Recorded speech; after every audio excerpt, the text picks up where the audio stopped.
I watched Olivia's manicured hand tremble as she wrote the check. Her French tips clicked nervously against my marble countertop, the same hands that once gestured mockingly at the water stains on my studio apartment ceiling. "This rent is ridiculous, Sophie," she muttered, not looking me in the eye.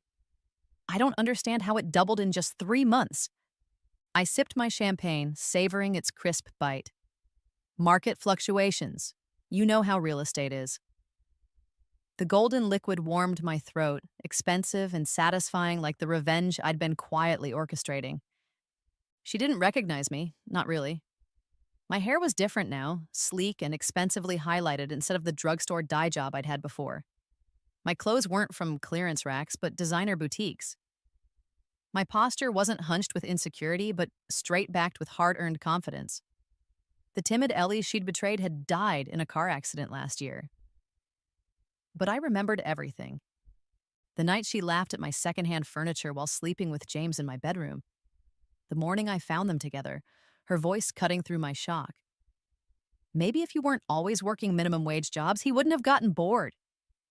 The cruel twist of her lips as she said it haunts me still, even in this new life. Olivia slid the check across the counter with a sigh. She still had no idea she was paying rent to the same woman whose life she'd destroyed. That the mysterious property developer everyone in their social circle whispered about was the girl they'd once stepped over on their climb up. "Thanks for letting me stay despite the increase," she said, flashing that familiar fake smile that never reached her eyes. "Not many decent places available in this neighborhood." "No problem," I replied, pocketing her payment with fingers adorned by a subtle but flawless diamond ring. A gift to myself when my first million solidified in my accounts. Everyone deserves a roof over their head, even if they have to pay for it with their soul. My rebirth wasn't metaphorical. One moment I was crying behind the wheel after being evicted, the next I was waking up exactly 1 year earlier with every memory intact. The disorientation had been overwhelming at first. The same cracked ceiling of my studio apartment hovered above me, but the eviction notice that had been taped to my door just hours ago, in my subjective experience, was still months in the future. My phone showed a date from last year. Outside, the trees were green with early summer leaves, not the autumn gold they'd worn when my car slid off the rain-slicked road.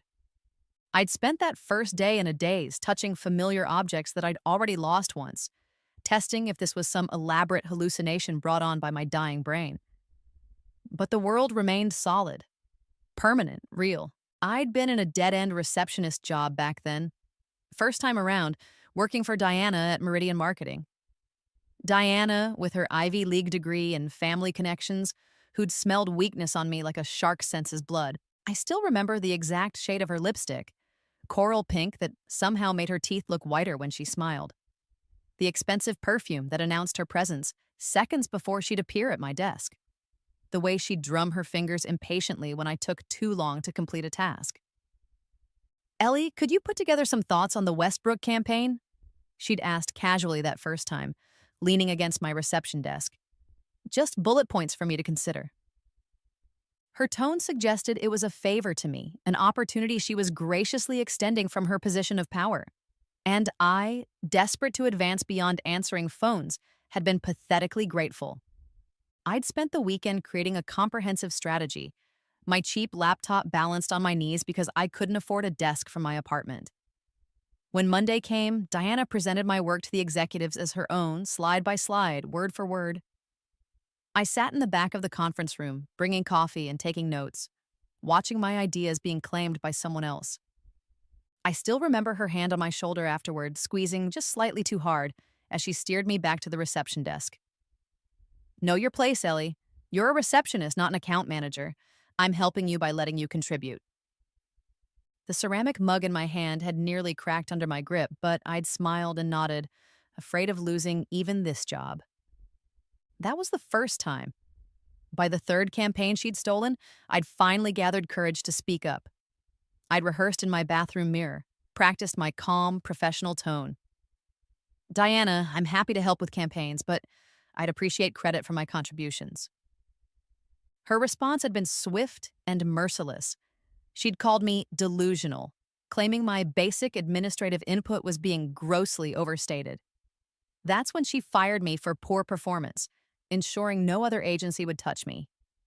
I remembered the shame of cleaning out my desk while coworkers averted their eyes, the panic of calculating how long my savings would last, the indignity of being escorted out by security as though I'd committed a crime instead of requesting recognition. Without a job reference, I ended up waiting tables at a diner where the manager's hands found excuses to brush against my hips, scraping by to afford my tiny studio apartment with its perpetually leaking ceiling and temperamental heating. That's when James entered my life. Handsome, charming James with his cashmere sweaters and easy laugh. James who said he loved that I was authentic and not materialistic like other women. James whose family summered in the Hamptons but who claimed to prefer my lumpy sofa to his penthouse. The heat of shame still burns my neck, remembering how grateful I felt for his attention. How special he made me feel when he chose me over the polished, wealthy women in his social circle. The way I'd spend extra on groceries when he came over, wanting to impress him with my cooking because I couldn't afford to reciprocate the expensive restaurants he took me to.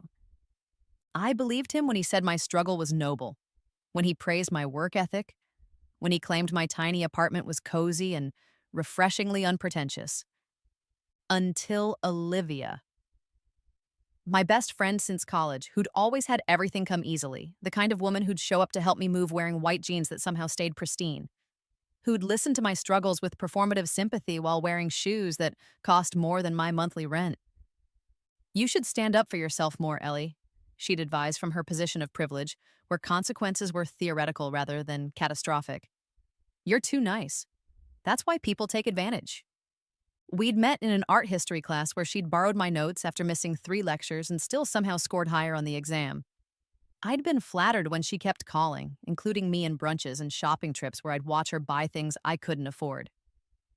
There was something addictive about proximity to her effortless success, as though some of it might eventually rub off on me. The betrayal came at my lowest point. After losing my waitressing job when the diner closed unexpectedly, I'd called Olivia crying. She came over with expensive wine and hugged me tightly, her cashmere sweater soft against my cheek. "Stay with me tonight," she insisted. "You shouldn't be alone." I'd fallen asleep on her couch, exhausted from crying. Woke up at 3 a.m. to noises from her bedroom. The door was cracked open, just enough for me to see James's familiar back, his hands in Olivia's hair. "Her apartment is so depressing," I'd heard Olivia whisper between kisses, her voice carrying perfectly in the night quiet. "That futon she sleeps on? The ceiling is literally crumbling. It's like she's given up." James had laughed, a sound I'd once loved but that now cut like glass. I was going to end it anyway. "She's sweet but going nowhere. I need someone with ambition, you know." I'd grabbed my coat and left silently. Neither called to check on me. 3 days later, I saw Instagram photos of them together at a rooftop bar, her head on his shoulder, sunset reflecting in their glasses of champagne. The caption, "When it just feels right, hash no regrets." 3 days after that, my brother Marcus showed up at my apartment. Our parents had died 2 years earlier in a car accident, much like the one that would eventually claim my first life. They'd left a modest inheritance that would be distributed once Marcus, as executor, settled their affairs.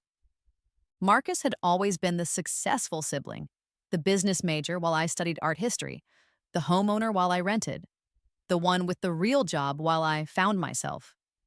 Our parents had adored him, and I'd accepted his financial guidance without question. "I have bad news, sis," he'd said, his expression grave but eyes never quite meeting mine as he perched awkwardly on my second-hand armchair. "The estate is underwater, medical bills, taxes. There's nothing left. I've been trying to find a way to tell you." I'd accepted this without question. Marcus had always been the responsible one. Why would he lie? I'd offered him tea in my chipped mug and thanked him for handling everything, even as I wondered how I'd make next month's rent. Only after my death did I learn he'd stolen everything, nearly $300,000 that would have saved me from desperation. The money that had mysteriously funded his Aspen vacation home while I spiraled into homelessness. I discovered this during my rebirth year, finding tax documents he'd tried to hide, tracing fund transfers that painted a clear picture of methodical theft. My final indignity came from Claire, my oldest friend from childhood. When I desperately tried launching a small online business selling handmade jewelry, pieces I created at night after sending out dozens of unanswered job applications. I'd reached out to my social circle for support. Claire had initially shared my online store, posted enthusiastic comments about my creativity. But behind my back, she'd told our entire social circle I was having a mental breakdown. "She's not stable," I overheard her telling a mutual friend over coffee at the diner where I'd picked up shifts. All this delusion about starting a business when she can barely pay rent. She needs help, not encouragement. It's kind of sad watching her fall apart like this. My orders dried up overnight. My messages went unanswered. 3 weeks later, crying and driving in the rain after receiving my eviction notice, I hit a guardrail. Pain, then darkness. Then I woke up. 1 year earlier, same body, same life, but with perfect knowledge of what was coming, and a single burning purpose. I'd spent the first day taking inventory of my meager bank account, of the calendar counting down to each betrayal, of the knowledge I now possessed that was worth more than any inheritance. Stock movements I remembered, company failures and successes, market shifts that had seemed random but now formed a clear pattern I could exploit.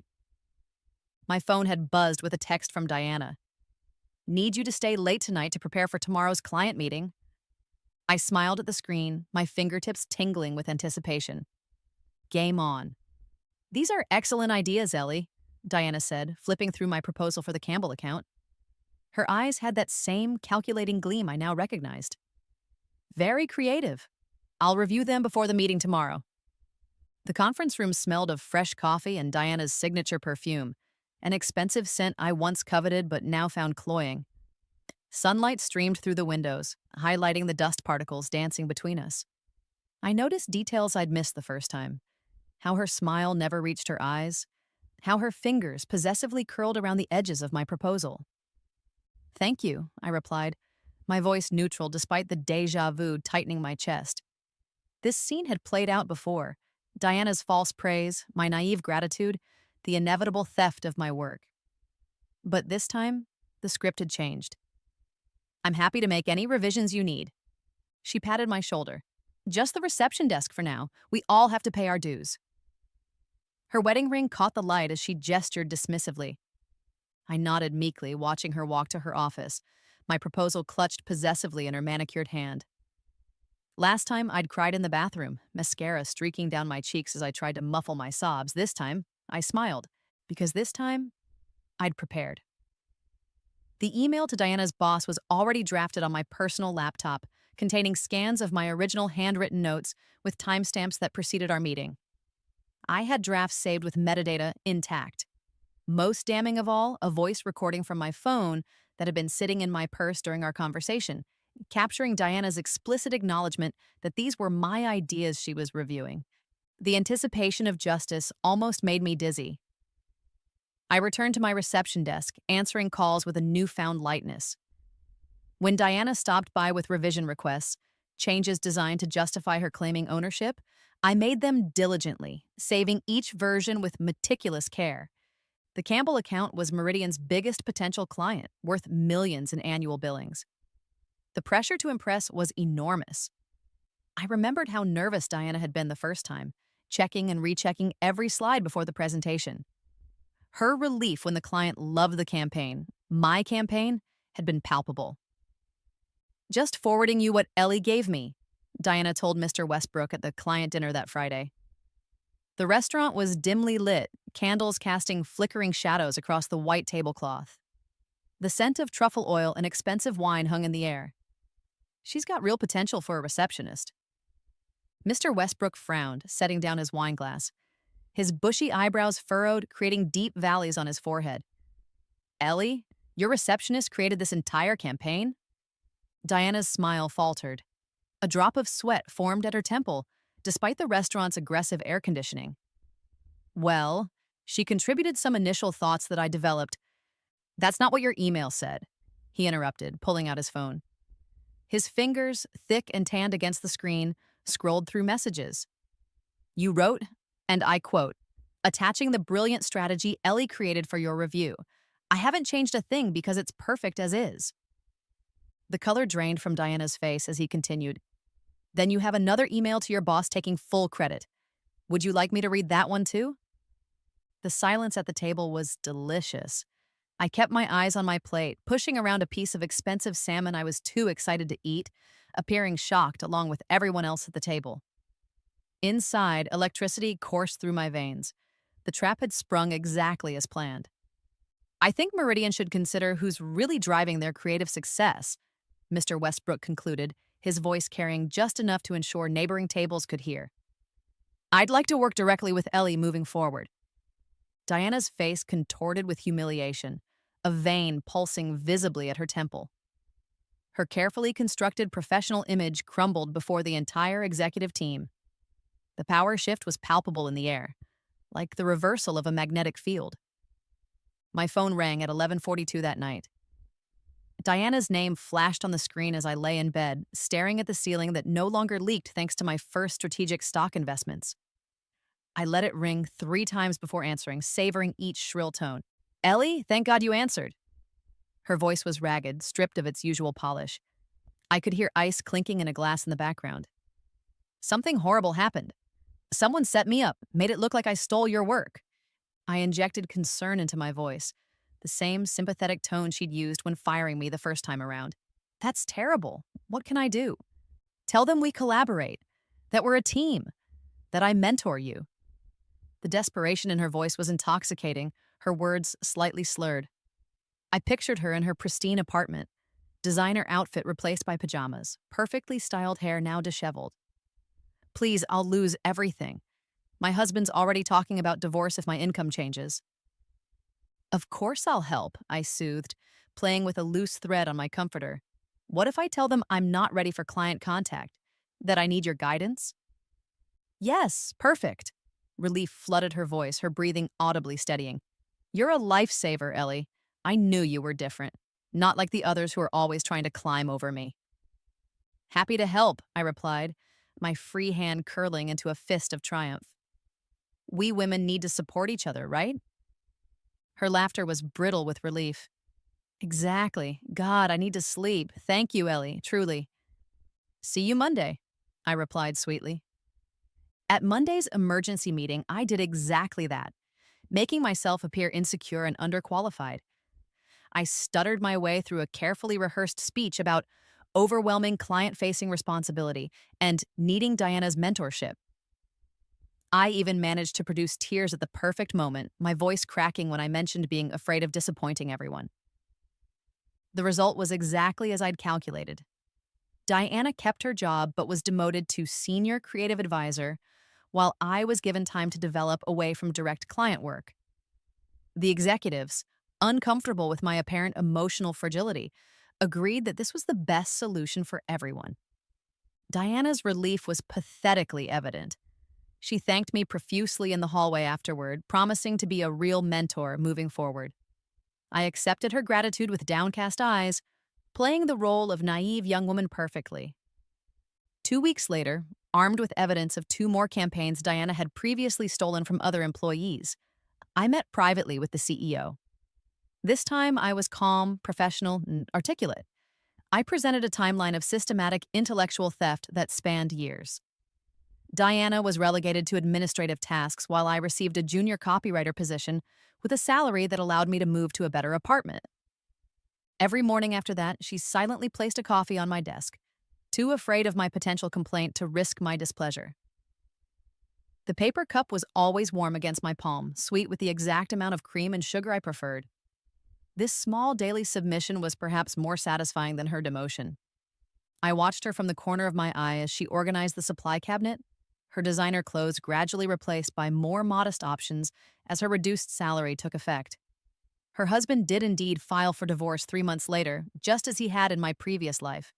The difference was that this time, I watched it happen from a position of rising power rather than from unemployment.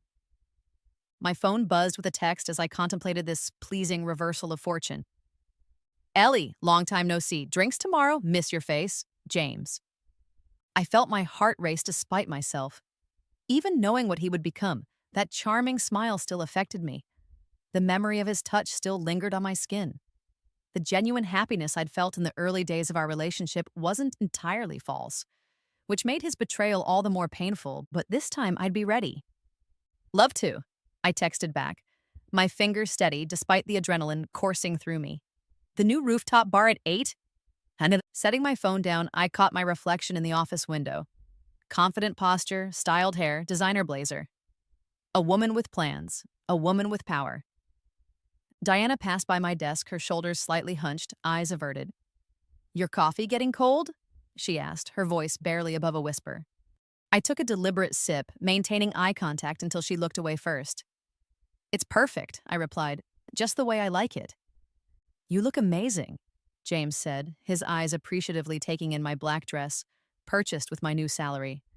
"Success suits you." The rooftop bar sparkled with the city lights below us. I'd chosen it carefully. Exclusive enough to appeal to his status-seeking nature. New enough that he could brag about discovering it. "Thanks," I smiled, performing the shy gratitude he expected. "Just got a promotion." "That's my girl," he grinned, raising his glass. "Always knew you had it in you." I hadn't realized the first time how condescending that sounded. Over the next few weeks, I carefully orchestrated my schedule, ensuring James saw my improved circumstances while maintaining the adoring girlfriend role he craved. I wore designer clothes but acted impressed by his connections. I paid for expensive dinners but made him feel he was guiding my professional growth. Meanwhile, I was laying a trap. My financial advisor mentioned an opportunity. I mentioned casually during dinner. Something about Lakewood Technologies being undervalued? James perked up immediately. "Lakewood? There are rumors of a major acquisition." "Very hush-hush." I widened my eyes. "Really? Should I invest?" "Let me handle it," he offered, exactly as I'd predicted. "I know some people. I could get us both in before it goes public." I transferred him $50,000 the next day, money I'd made through careful investments since my rebirth. Money I could afford to lose, unlike last time. Because Lakewood Technologies wasn't being acquired. They were 3 months from a massive product failure I remembered from my previous life. One that would tank their stock by 78% overnight. I introduced James to Olivia at a charity gala the following week, watching their immediate attraction with calculated indifference.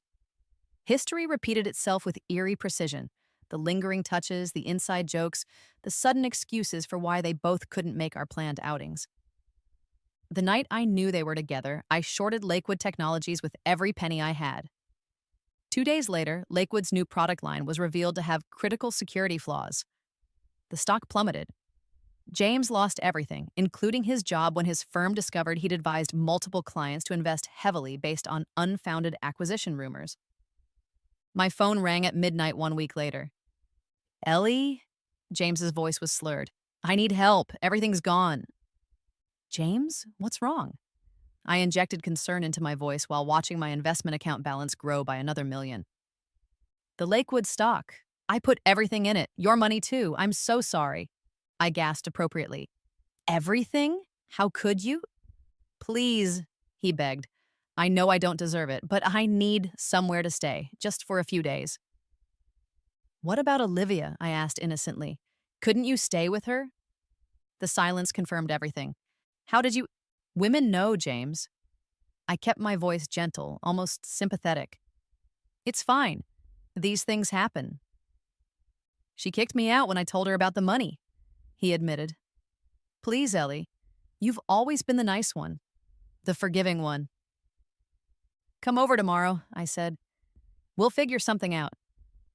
I hung up and poured myself another glass of champagne, wondering if he'd noticed my new address was in the city's most exclusive building, the one where I'd been quietly buying up units while establishing myself as the anonymous owner of its property management company. My doorbell rang the next evening, revealing not just James, but Olivia as well. Their eyes widened, taking in my penthouse view. "Ellie," James started, "we didn't realize—" "I've done well," I cut him off with a smile. "Now, what exactly do you need from me?" Before either could answer, my phone rang. My brother's name flashed on the screen. "Ellie? It's Marcus." His voice had that forced cheerfulness I now recognized as manipulation. "How's my favorite sister? We should catch up. Family matters to discuss." Marcus arrived at my penthouse looking exactly the same. Confident smile, expensive watch, and eyes that calculated everyone's value in dollars. "This is—" Unexpected, he said, glancing around my penthouse. Quite a change from that studio apartment. Life's full of surprises, I replied, watching him catalog my possessions with barely concealed shock. Coffee? When did all this happen? He asked, following me to the kitchen where James and Olivia sat uncomfortably at my island counter. Investments, primarily, I answered truthfully. I've developed a knack for predicting market trends. His eyes lit up exactly as I'd anticipated. Marcus had always been predictable in his greed. That's actually why I wanted to talk, he said, lowering his voice conspiratorially. I'm having some temporary business challenges. The inheritance money from mom and dad is tied up in a project that needs just a bit more capital to pay off big. I tilted my head. Inheritance money? You told me there wasn't any left after their debts. A barely perceptible flinch. Well, a small amount. I've been growing it for both of us. That's what I wanted to discuss. A family investment opportunity. How thoughtful, I replied.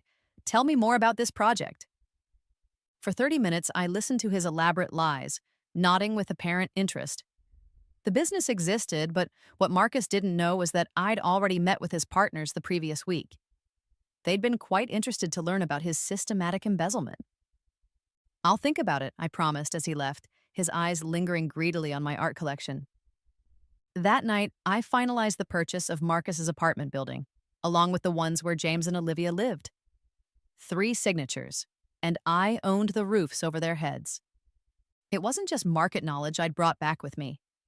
Sometimes I saw flickers of stock prices, business headlines from weeks in the future. At first, I thought they were hallucinations, fragments of my previous life bleeding through. But when each vision proved accurate, I understood. My rebirth came with an edge, a power I'd use to transform myself from destitute receptionist to wealthy investor in just 10 months, operating through shell companies and anonymous investment vehicles. None of them knew that Sophie Laurent, the mysterious property owner they now paid rent to, was the same Ellie they'd discarded. Miss Laurent, my assistant Clara called, the documents are ready. I signed the rent increase notices with a flourish. Each one tripled the current amount, effective in 30 days, the anniversary of my eviction in my previous life. At the bottom of each notice was a handwritten note, no extensions, no exceptions, SL. Then I added the property management office's address, my penthouse, for any questions or concerns. 1 month later, right on schedule, my security desk called up. Miss Laurent, there are 4 people here insisting they need to speak with you. They say it's about their rent increases. I smoothed my silk blouse, glancing at the security feed showing Marcus, James, Olivia, and Diana huddled in my lobby. Send them up, I instructed. All of them. The elevator doors opened and 4 faces froze in confusion. Ellie? Diana stepped forward first. You're Sophie Laurent? Actually, I smiled, it's the other way around. Sophie Laurent is me, but please, come in. I believe you all wanted to discuss your housing situations. This is impossible, Marcus sputtered, pacing my living room. You can't afford all these buildings. You can't be Sophie Laurent.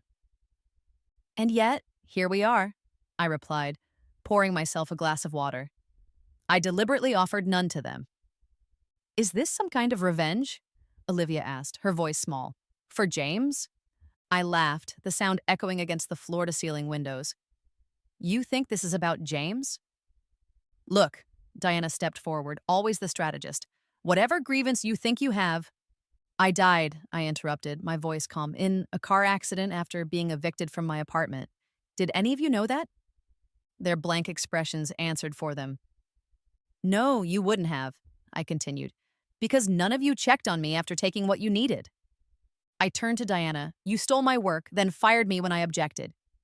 To James and Olivia, you betrayed me together, mocking my poverty while sleeping in my bed. Finally, to Marcus, and you, my brother, stole my inheritance while I struggled to buy food.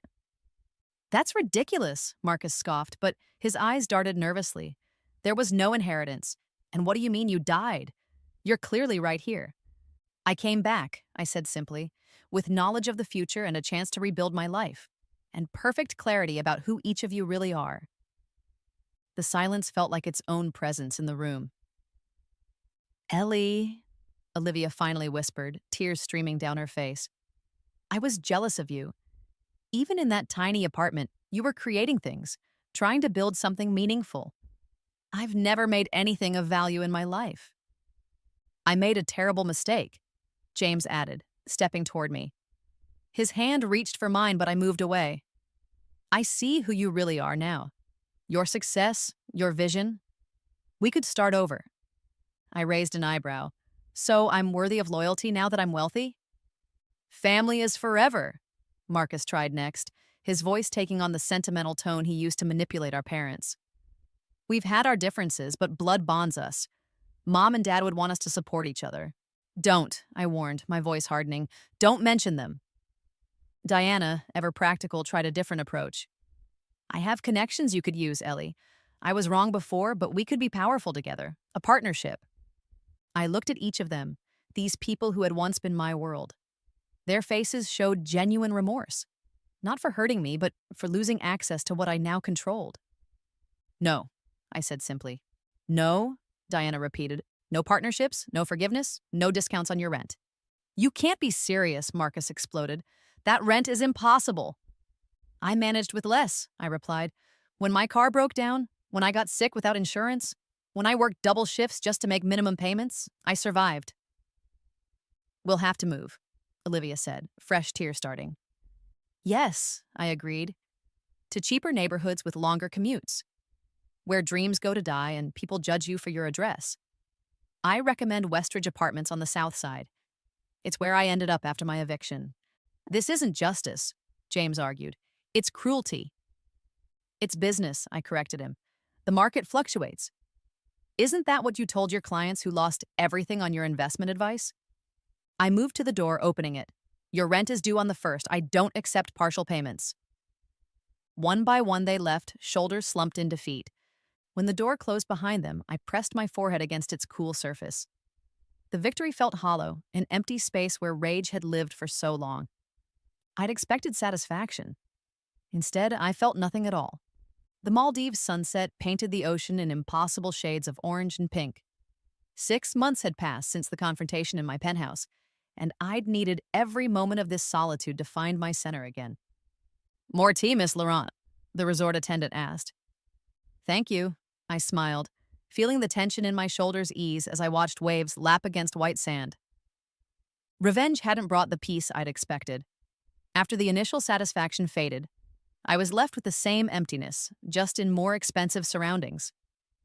The breakthrough came when I received notice that Marcus had fallen behind on rent. My first instinct was triumph, until I realized I'd become what I despised, someone using housing insecurity as a weapon. That night, I established the Second Chance Housing Foundation, transferring ownership of all my buildings and seeding it with $20 million. The foundation provided affordable housing and financial literacy programs with one condition. Residents contributed to community service. I kept tabs on them all, of course. Marcus took a management position at a hardware store, honest work for the first time in his life. His performance reviews showed growing responsibility and unexpected leadership. Diana started over at a small agency, creating campaigns for local businesses. Without shortcuts, her natural creativity finally had room to develop. She volunteered teaching marketing skills at community colleges. James struggled longest, his resume filled with prestigious titles that meant nothing without connections. After 3 humbling months as a rideshare driver, he found work at a financial literacy startup, warning others about investment scams. And Olivia surprised me most. She sold her designer wardrobe to fund baking classes, now running a small but growing cake business from a shared kitchen incubator.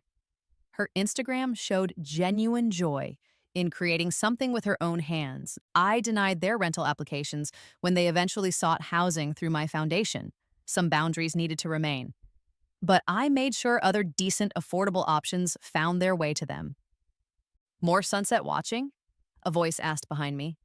I turned to see Michael, the environmental engineer I'd met 3 weeks ago while volunteering with the resort's coral restoration project. Unlike the others from my past, he saw me for who I was now, neither the desperate Ellie nor the vengeful Sophie, but someone in between and altogether new. Just thinking, I replied, making space for him on my lounge chair. Dangerous pastime, he teased, his eyes crinkling. Back in New York a week later, I stood on my penthouse balcony breathing in the crisp autumn air. Across the street, Olivia served customers at the cafe where she worked between baking commissions. When she glanced up, our eyes met unexpectedly. After a moment's hesitation, I offered a small nod. She returned it, her expression complicated but somehow unburdened.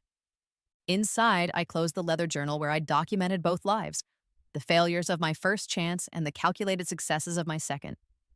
The final entry read simply, "The past is written. The future is mine to create." I placed the journal in my desk drawer and turned toward the sunshine streaming through my windows. For the first time since my rebirth, I had no plans for the day ahead, only possibilities.